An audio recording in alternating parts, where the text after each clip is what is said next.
What's up, everybody? I'm Jake the Lawn Kid. Welcome back to yet another video. Hope you guys are having a fantastic morning, afternoon, evening, wherever you guys are at. If you're watching this in the morning, you guys know the drill. Make sure you start it off with a nice cup of black. Ooh. So today, guys, we're talking all about snow blowers. More specifically, we're talking the Simplicity S1227 dual stage snow blower.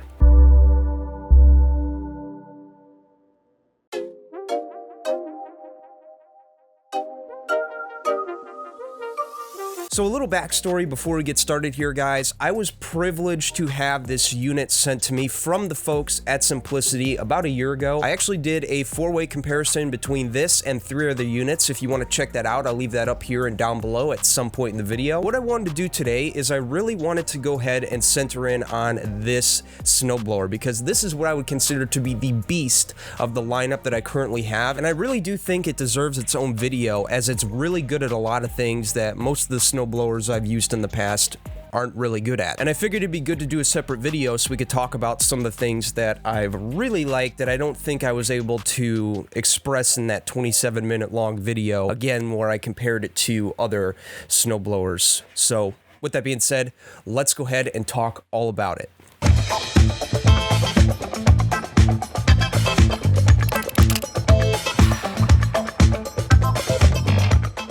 Alright guys, so the Simplicity S1227, these specs you get with this unit are a 27-inch clearing width with 40-foot throwing distance, as well as a 19.5 maximum height of clearing, a 3.2 quart gas tank, dual LED headlights, along with some bonus features such as hand warmers and dual trigger steering, all packed together for a grand total of $1,399 US.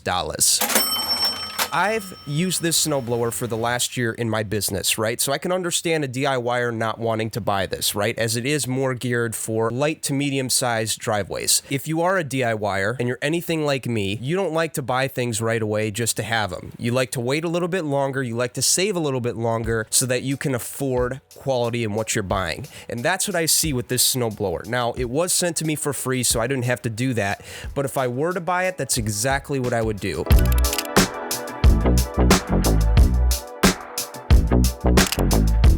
I really think there are 3 scenarios that we can use to justify whether this is a great snowblower or not. The first one being regular snowdrift on the driveway. We're talking snow that's up to maybe a foot to 2 feet tall on your driveway, whether that's from snowdrift or snowing overnight with little to no traffic. That's really the perfect scenario, if you will, for dual stage snowblowers. The second scenario being compacted snow that's been driven and walked on quite a lot that can seem really hard to get up. And the third scenario actually being snowplow snow at the end of the driveway. Now, this is one that I'm sure all of us deal with because when the city plows come through, they always have to push the snow onto the driveways. Now, I'm not really mad at them for that. I get it. They're just doing their job. But that is something we have to deal with. And how do we tackle it? We always take our snow blowers and we try to see what we can do to get it out of the way. Who wants to shovel that? Am I right? Okay, so regular heavy snowdrift. I gotta say, this snowblower does exceptionally well. As you can see from a couple video clips I'm putting up here, this is actually one of my driveways that I was doing the other day. In the midst of the epic snowmageddon storm that we got here in Indiana, we had about 2 feet of snow on some driveways. So one of the mistakes I made last year when I reviewed this is I thought it would be good to go all that heavy snow in the fastest gear possible. However, that's not the case. That can lead to so many problems, right? That can lead to you having to, one, from a bird's eye, pull the snowblower back and keep going back and forth until you break through the snow pile. Or if you do that, you can do what I've done a few times already, and that is snap a shear bolt or a shear nut. And if you don't have any extras on hand, that's going to ruin your whole day. So my advice to you would be, whether it's heavy snowdrift or heavy snow in general at the end of the driveway, go slow and let the snowblower eat. That way you can just continue to plow ahead at your leisure, right? Going very, very slow into it. Don't worry, it doesn't take as long as you think. Let the unit do the work work for you, and on top of that, just enjoy those hand warmers and that steering that you get as well, because as you'll see in this clip here, where I'm about to turn around and make a path around the garage, that steering comes in handy because I can keep pushing the snow with the augers, and on top of that, I could simply just break one of the wheels and allow me to make a tight turn so I can continue pushing the snow that way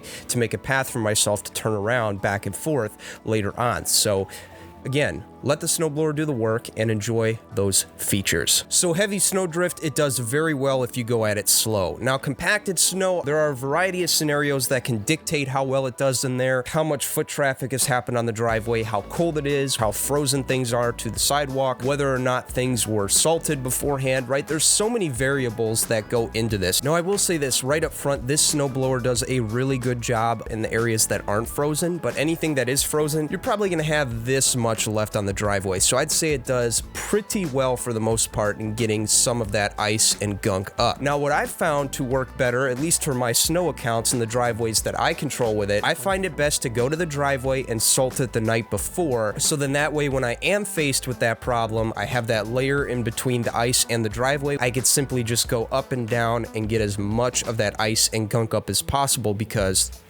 it didn't have a chance to take on the driveway. So there you go. Quick little tip from JTLK on how to make your snow blowing experience easier. And last but not least, guys, we got snowplow snow. Now, this is one that I'm sure we all friggin' hate because it always comes at the time when we least expect it. Like the other day, for example, I got done with one of my driveways. I was taking a couple of minutes to strap my snowblower and put it away. I turn around and out of nowhere, there's a 6-foot mound of snowplow snow on the end of my driveway after I just got done clearing it for like 30 minutes. So I'm already upset and I'm thinking, you know what? Instead of getting upset, I'm just going to take this as an opportunity to run the snowblower through it. And the snowblower, by the way, did really well. So again, I find it best if you are going to put a snowblower up against something like this, I do find it best to go at it slow. Now, I will say this, another thing I find to do well too is if you live in an area with very steep curves, which I do, I find it best to go up and down the curb like this, north and south, because in that way you can get into the curb and get off a vast majority of the snow and ice that can accumulate there. Whereas if you go sideways like this alongside the curb, you're not really going to get any of that stuff, right? So by going up and down, you'll ensure that, especially if you salted it the night before, you'll ensure that you'll get a majority of that snow and that ice and that gunk off of there so that you don't have to worry about it. Especially if you salted it, it should come up no problem. That's what I did, and it did exceptionally well. Again, letting it eat through that, going up and down, it got all of that stuff up, no problem.